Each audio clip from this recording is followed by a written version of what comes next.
Hola, hola, hola, ¿cómo están? Buenas noches a todos y todas. Bauti, ¿cómo va? ¿Cómo andan? Una nueva edición de Cuadernos Peronistas, programa número 10. Vamos a seguir pensando y tenemos también una invitada con nosotros acá en este estudio maravilloso y magenta, con el que nos recibe Agosto. Está magentado. Está magentado. Está lindo, está muy lindo. Bueno, la idea del programa de hoy es pensar seguimos pensando en este contexto también electoral que estamos viviendo, con muchas reflexiones acerca de la democracia como sistema social y también de la importancia del voto, como hablábamos la semana pasada, y de cómo y dónde se construye esa conciencia política para participar, en definitiva, de las decisiones de la vida del conjunto y también de las repercusiones que eso tiene en la vida particular. Uh-huh.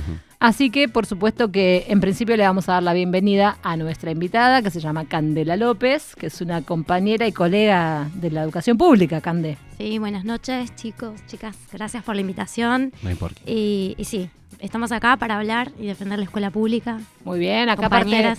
¿Puedo, antes de que arranque el programa, ¿cómo no?, hacer el trabajo que me corresponde? Pues tiene que ver con la historia territorial también esto. Y tiene que ver, sí, tiene que ver con la historia territorial. Bueno, primero que nada estamos parados en Monardo, ¿sí? Nunca está de más marcar, ¿no? Los invitamos a conocerlo, pero claro, mi paréntesis son las redes. Muy serio, lo que pasa es que... Mi paréntesis son las redes. No, bueno, vamos de poquito, tampoco podemos arrancar, ¿no? Sí podemos, deberíamos. Por favor. No, yo aparte respeto las investiduras. Muy pero bueno. Bien. No, redes, sí. Cuadernos Peronistas en Instagram, @cuadernos_peronistas. TikTok también, ¿no? Cuadernos Peronistas. Me hace así el operador Marquito, le mandamos también un saludo acá. TikTok, Cuadernos Peronistas. Y en YouTube, todos los sábados 20 horas se encuentran este programa, justamente Cuadernos Peronistas, en el canal de YouTube Eva TV Justicia Social, ¿sí? En YouTube, ponen Eva TV Justicia Social, van a encontrar los sábados 20 horas. Un gran trabajo también. Sí, los compañeros que están laburando, ¿sí? Esto es para que el algoritmo un poquito nos ayude un poquito más, ¿sí? Tratan de marcar los temas en los distintos canales de Eva TV.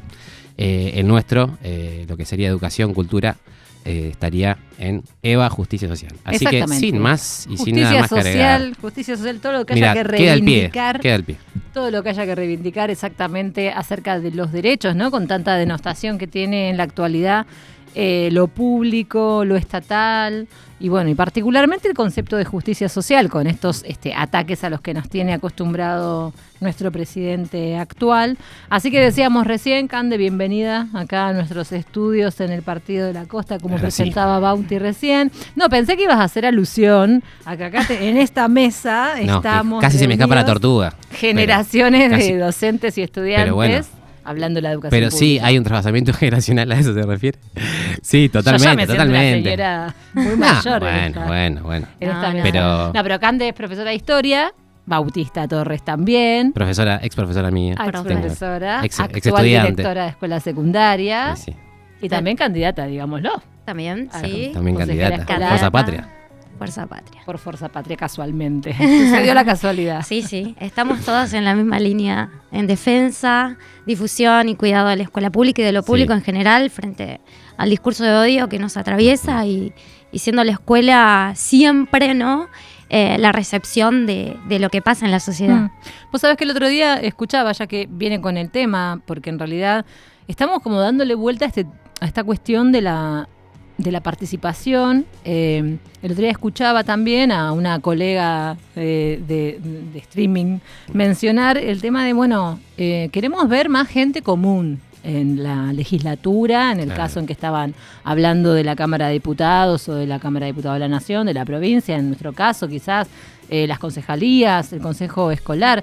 Pero ¿cuánto habrá de esta situación de la crisis de representación que estamos atravesando en el sistema político en general? Y un poco la idea de charlar hoy o tocar algunos puntos tiene que ver con eso, con todo el proceso que nos ha traído, que si nos vamos en el tiempo no muy lejanamente hemos tenido una crisis de representación que fue en el 2001, el que se vayan todos básicamente. Entonces nos obliga a este contexto a pensar cuál es el rol de la escuela en la construcción de un sistema de representación más sólido, quizás más estable, no sé, es una pregunta que tiro acá en la mesa y por ahí cómo ves en la actualidad esas cuestiones que tienen que ver con la política y con la construcción de ciudadanía en el ámbito quizás por excelencia para hacer lo que es la escuela secundaria, ¿no? Claro, de construcción de ciudadanía. Qué bien lo que de poder ponerlo en palabras y hablar esto de gente común, ¿no? Quisiera saber también cuál es el concepto de gente común, diríamos gente trabajadora, ¿no? Gente que estamos codo a codo, gente que estamos al igual y progresando y avanzando y construyendo ciudadanía desde el lugar de cada uno. Como profe de historia es inevitable no hacer una periodización de la historia reciente en el sistema educativo nuestro, ¿no? Claro. Lo voy a hacer sintético, obvio. Pero bueno, yo me puse a pensar y lo llevo con los sucesivos golpes de Estado, el último, desde el 76 en adelante. ¿Por qué digo esta periodización del sistema educativo nuestro? Porque tenemos muchas rupturas. Pero así como tenemos rupturas, cambios paradigmáticos y demás, también tenemos permanencias. Y esas permanencias que coexisten hoy en día es lo que nos hace a nosotros repensar cómo está posicionada la escuela. Y la escuela la construimos toda la comunidad educativa, desde el directivo, desde las políticas públicas en educación y directamente en el acto educativo al docente a cargo de grupos. Entonces es necesario hablar esto de las continuidades y las rupturas, porque eso también hace el cumplimiento, ¿no?, de esta ciudadanía en construcción, esta ciudadanía activa. Entonces ahí es donde está la reflexión a nosotros como educadores, digo yo, hablando en mi lugar de directora de escuela en este momento, pero en realidad yo soy docente, esa es mi base. Entonces nosotros tenemos desde el 76, con los sucesivos golpes de Estado, el autoritarismo en todos los niveles de la vida, ¿no?, de la sociedad argentina, tenemos una escuela que es destructiva en ese momento, porque pensemos que se buscaba a través de un manual, ya sabemos que los manuales no están en vigencia, el manual es subversivo, claro, ¿no? Sí, sí. Era cómo buscar a los estudiantes que se consideraban subversivos. Es una escuela cómplice, digamos, de la, o sea, funcional a los objetivos de la dictadura. Una pata necesaria. Del plan sistemático de destrucción de lo público. Y en eso el bastión fundamental como creadora de ideas, de transformación social es la escuela. Entonces, en primer lugar tenemos eso. Golpes de Estado, autoritarismo, crisis en todos los aspectos de una sociedad, incluida la escuela, que no está ajena, con estos libros, ¿no?, estos manuales de cómo perseguir al subversivo, que tenía que ver más que nada con las políticas ideológicas imperantes en la sociedad no argentina, sino ya sabemos que es mundial. Socialismo, comunismo, anarquismo y, por supuesto, el peronismo, que estaba proscripto, ¿sí? Bueno, después como hoy, y por eso digo, vamos repensando estos ¿no? discursos. Continuidades y recurrencias también. Exactamente, vamos desde esa idea. Después tenemos los años 90, el menemismo, y lo decimos con nombre y apellido. En este plan de privatizaciones de todo lo público viene un golpe sistemático nuevamente al desfinanciamiento, desvalorización de la escuela pública. ¿Por qué? Solamente la escuela es expulsiva y meritócrata, ¿no? Llegan los que pueden pagar una escuela privada y dentro de lo mejorcito, ¿se acuerdan? Que nos traen, incluso hasta hoy, estas cuestiones, estos posicionamientos de, no le da la cabeza, mejor que no venga a la escuela a molestar, que esté afuera, ¿no?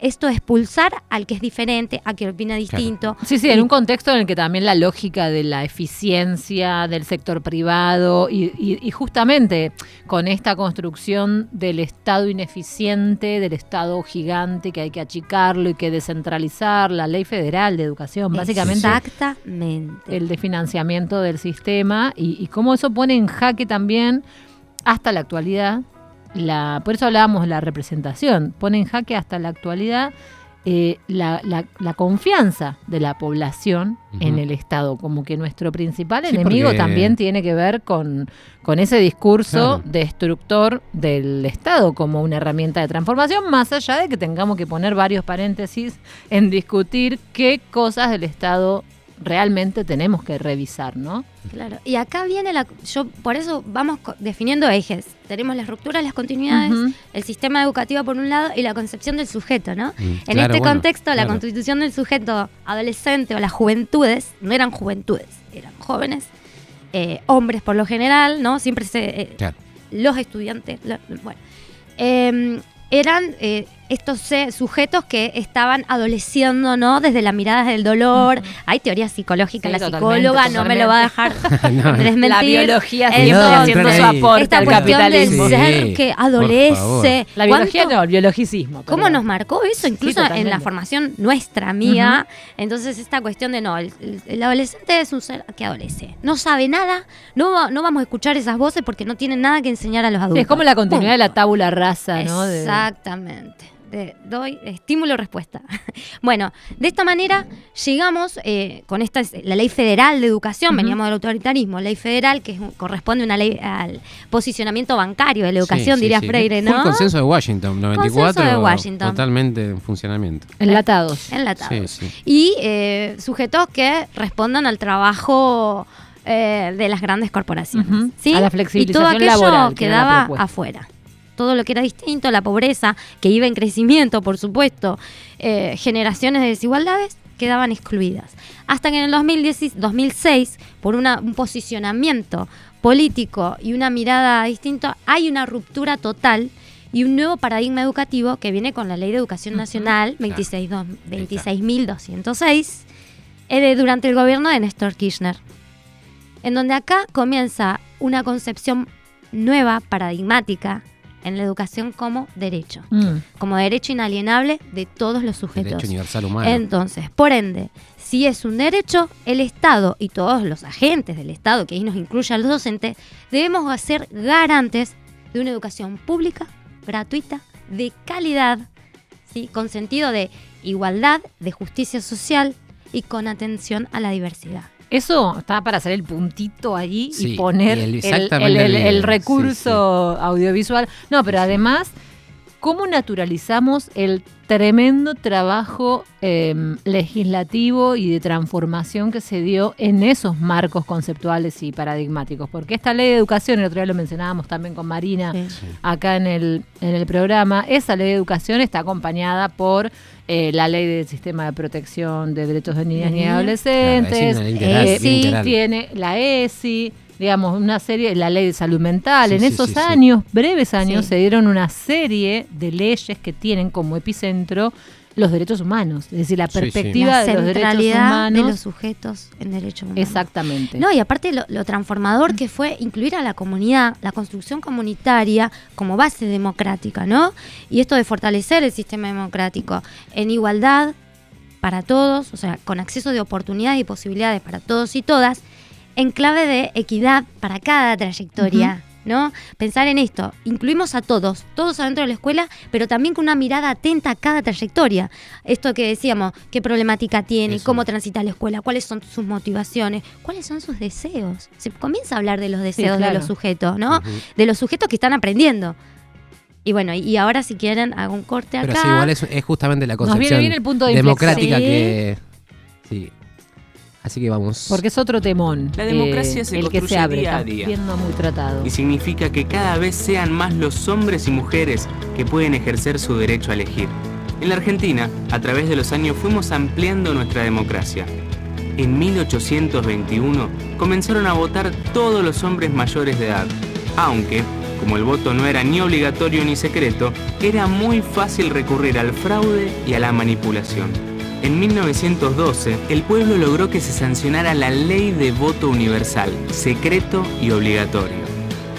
Pero ojo, esta ley no incluyó a las mujeres, no fue hasta 1947, cuando se logró que las mujeres pudieran no solo votar, sino también ser votadas. Desde entonces, en nuestro país pasaron muchas cosas: gobiernos democráticos, proscripciones políticas, golpes militares y dictaduras. Pero desde 1983 volvimos a votar todos, hombres y mujeres. Esto quiere decir que se cumplen 30 años de democracia ininterrumpida. Pero, ¿estamos todos? Desde el año pasado, la democracia en nuestro país es más grande. La ley número 26.774 de Ciudadanía Argentina, sancionada el 31 de octubre de 2012, tiene por objetivo ampliar los derechos políticos de los jóvenes de 16 años. Esto quiere decir que podés, si querés, votar en las elecciones que cada 2 años se dan en nuestro país. Sabemos que ya sos grande, que tenés responsabilidades, compromisos ganas de formar parte. Este año te proponemos que tomes decisiones diferentes. Queremos que votes para que esas elecciones que tomás siempre, esta vez, mejoren la vida de todos. Para que ejerzas tus derechos de ciudadanía política por primera vez. Votar te hace grande. Votar nos hace grandes. Una nostalgia, yo digo. A mí me pasa con estos videos que, primero, 2013, que vos lo ves y parecen, hace 12 años y estábamos en otro país, en otra realidad, Sí. más allá de la cuestión superestructural y de estar ampliando derechos, como bien se define la democracia, que me parece una definición muy interesante, proceso ¿no? continuo de Que la democracia en ampliación de realidad tiene que derechos. ver con, exacto, ¿no? Un proceso de ampliación constante de derechos. ¿Cómo fue tomada esa noticia? Yo me acuerdo los debates entre el 2013 y el 2015, que fue muy virulenta, aparte un anti-kirchnerismo, digamos, ¿no? Porque Cristina, esos últimos 2 años de presidencia fueron muy complejos, pensando en género y también pensando en estas decisiones de ampliar derechos. Y fueron complejos. Yo me acuerdo que la discusión en ese momento era que si pueden votar también vayan presos. Era como y no sé si se acuerdan ustedes, pero tuvimos... Ahora, bueno, no importa, no vamos a estar entrando en internas, pero había un sector que hoy está también dentro de este espacio que hablaba de la baja en la edad de la imputabilidad. Lo punitivo. Exactamente. Mezclando, bueno, justamente mezclando lo judicial, el sistema Claro. judicial que va por otro Claro. lado, en lo que implica la representación. Y sí, la verdad que nos da nostalgia de esos tiempos de ampliación de derechos. Porque esta ley de 2012, el voto joven, Ujú. justamente es lo que decíamos al principio, ¿no? Esto de las continuidades y las rupturas. Si hablaban de un sujeto que era incompleto, imaginen la polémica que se armó y que ahora está enardecida nuevamente, decir, ¿por qué votan los jóvenes? O sea, ¿qué saben de la vida? ¿No? Lo habremos escuchado en tanto, y lamentablemente lo hemos escuchado en pasillos de escuelas. Sí. Colegas Sí, lo dicen, lo afirman. Pero bueno, esta ley viene a colación de toda la transformación paradigmática que surge en el 2006, y esta también viene como de la mano de la representación juvenil, la fuerza que traen los jóvenes en esto de la transformación social, hacia dónde van, hacia dónde quieren, y la manera de poder expresarse. Entonces creo que es un avance de conquistas muy, muy importante, que no se da aislada, sino está pensado en el contexto de cómo lo trabajamos, y el mejor lugar es la escuela. Sí, también una escuela. Una Una escuela que de manera muy novedosa es obligatoria.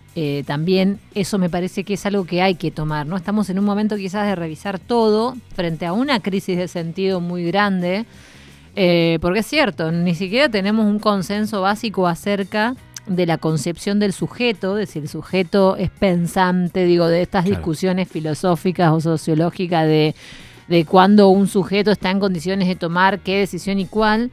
Entonces, como que sobre una base de muy poca solidez argumentativa, Sí, se discuten claro. cosas que tienen que ver con los derechos, pero que tienen que ver además con comparar un proceso escolar o legislativo con un proceso de encarcelamiento de una persona. Y la noción de responsabilidad es la que se va perdiendo ahí, ¿no? Sin tener aparte, insisto, como un basamento conceptual para entender justamente qué son los sujetos adolescentes. Me parece que ahí tenemos una Sí, discusión. es un campo de discusión, digo. Hoy no por nada, perdón Bauti que te interrumpa la última cosa que digo, Dale pero para porque adelante. es mi punto débil. Está bien, está No, bien. pero digo, esta serie, ¿no? Que salió este año, la adolescencia. Ah, sí. Y una emergente que hay que tiene que ver con la salud mental y con el sufrimiento en la adolescencia, Los y los índices de padecimientos suicidio, subjetivos, sí, digo, sí, un sí. montón de fenómenos alrededor de un momento de la vida de las personas, que en la actualidad es la adolescencia, que está generando una serie de preguntas que no le encontramos la vuelta para nada en agujero al ningún mate. ámbito. No le encontramos el agujero al Y mate, bueno, dice la gente más grande. pasa que Bueno, no es tan homogéneo el yo tengo sujeto. algo como Entonces para ahí la decir, secundaria ¿eh? es como, bueno, yo tengo a ver. algo para decir, como en este caso representante de la escuela secundaria, Ujú. y Sí. ya con esto terminamos, No. y porque nos da para seguir hablando No, por muchas eso, horas. para pensar en voz Entonces, alta bueno, acá. nosotros tenemos una ampliación de derechos en 2012, y ahora tenemos esta cuestión de buscarle nuevamente el significado o el resignificado a la escuela secundaria, con todas las complejidades que atraviesan la escuela secundaria, que tienen que ver que en realidad no son más adolescentes, sino son las juventudes, Ujú. con todas sus diversidades y demás características, que son todas diversas. Entonces ahí es donde nosotros tenemos que Claro. preguntarnos cómo habitamos la escuela secundaria.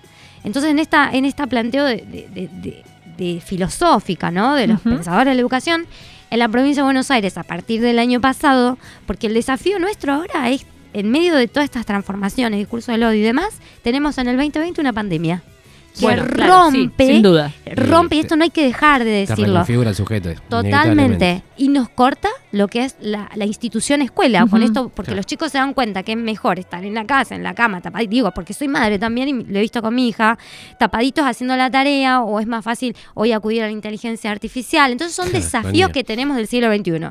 Romper con lo que rompió la pandemia, cómo a dar respuesta a la inteligencia artificial, que en realidad en contenido es más avanzada que la escuela, Ujú. pero desde lo afectivo y lo colectivo Sí, sí, sabemos que no, no. hay una discusión entre la escuela y la tecnología, igual que Exacto. viene La hace ciudadanía años. digital. Inevitable. Por otro lado, mejorar la calidad educativa con la centralidad en la enseñanza, que son todos desafíos. Pero bueno, nosotros tenemos hoy en día un nuevo régimen académico que está desde el año pasado, Ujú. en donde tiene centralidad la trayectoria educativa. Claro. Con este recorrido histórico que hicimos hoy, es ver cómo se posiciona el sujeto que aprende, el sujeto que enseña. Y de esa manera, mediados por un currículum, cómo podemos dar respuesta y nuevo significado a la escuela secundaria. Entonces, bueno, recién está en aplicación esto de que ya no se repite más, de que hay otros modos de Sí, que de también hay que trabajarlo, ¿no? Porque tiramos Es que como... no es ese concepto, Claro, exacto. Por eso digo, sí. así como tuvimos una ley que hasta el día de hoy quizás le estamos viendo el significado con la Claro. obligatoriedad que implica ir todos los días a la escuela, ¿no? La asistencia y demás. Ahora es ver cómo aplicamos este nuevo régimen que para mí es muy rico. Sí, sí, sí. Tenemos un marco normativo brillante y que bueno, que hay que aplicarlo. Bueno, pero esto, vamos más lento. Candela nos gana en velocidad, te digo. ¿Viste? Ah, oye, Yo- con línea porque afilada. Yo hace- me doy hemos cuenta que tenido- estoy amansadísimo. Estoy amansadísimo. No, Está porque bien igual. yo No. suelo que me dicen como, "Ay, pero no, Candela está Sí. ritmo ATR. Sí, tiene- está muy bien. Dijiste un montón de cosas, pero en principio, todavía el desafío de la obligatoriedad de la secundaria es un desafío pendiente.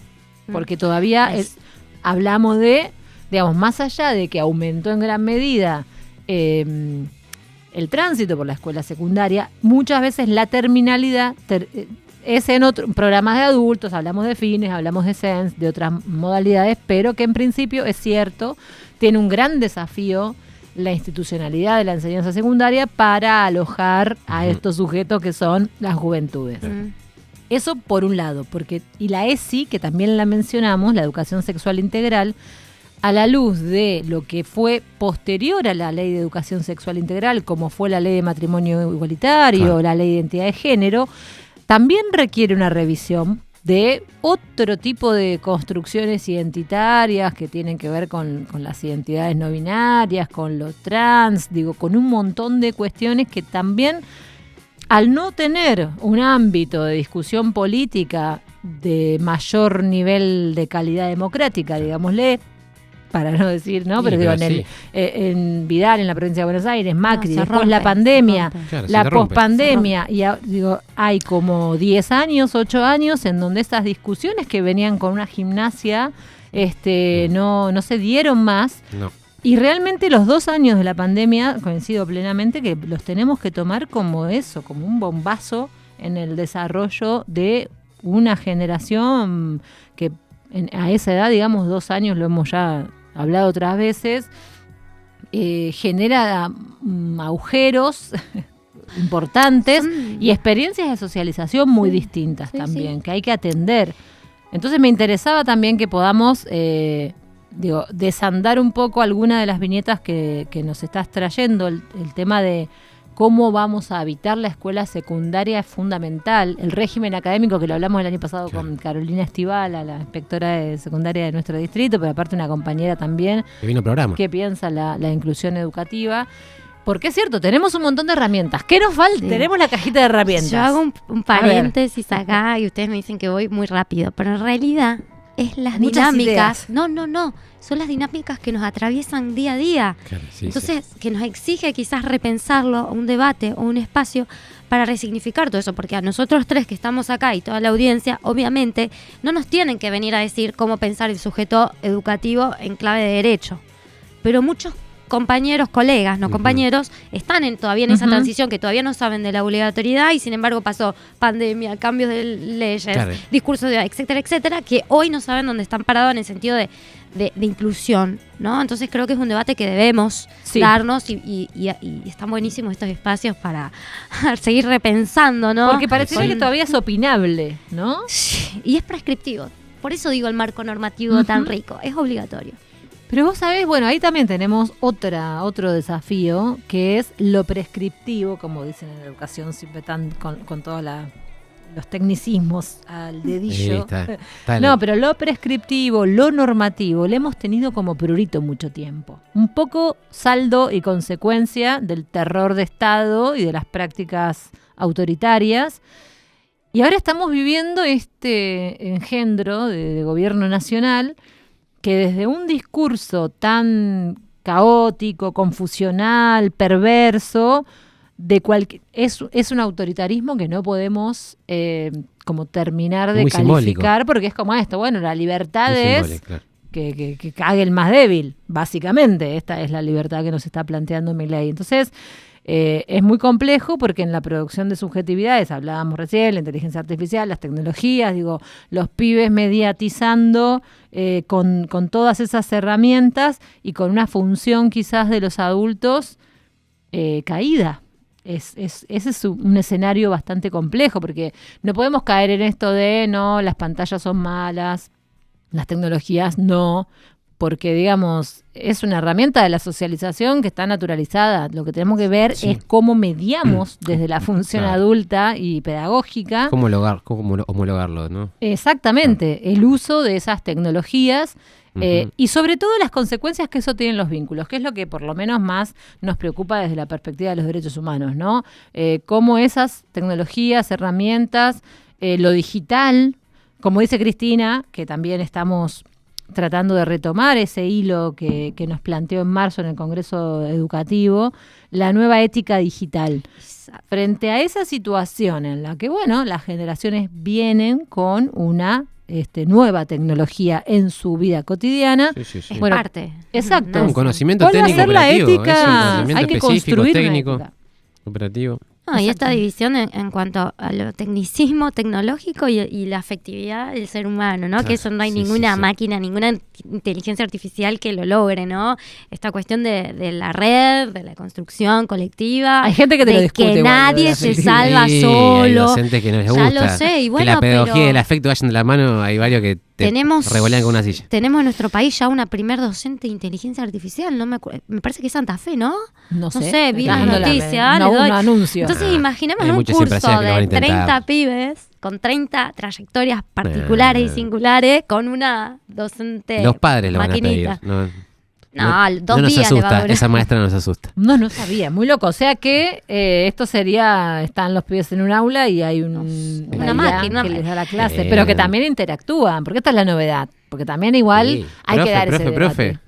Profe. Hay que dar ese debate. Hay una dialéctica ahí que no se va. Toma las variables y reacciona en función de eso. Hemos dado esta discusión también.